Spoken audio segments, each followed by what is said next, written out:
আপনারা যে গাছটি দেখতেছেন এই গাছটির নাম হলো পেরোল বন বরই বনকুল বা শিয়াকুল নামে পরিচিত। এটি বৈজ্ঞানিক নাম জিজিনফা উইনোপোলিয়া।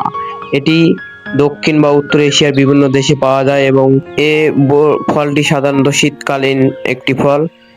সাধারণ বরইয়ের তুলনায় অনেক আকারে এই ফলটি ছোট। এই ফলটি দেখতে সবুজ এবং পাকলে গাঢ় সবুজ বা কালো রঙের।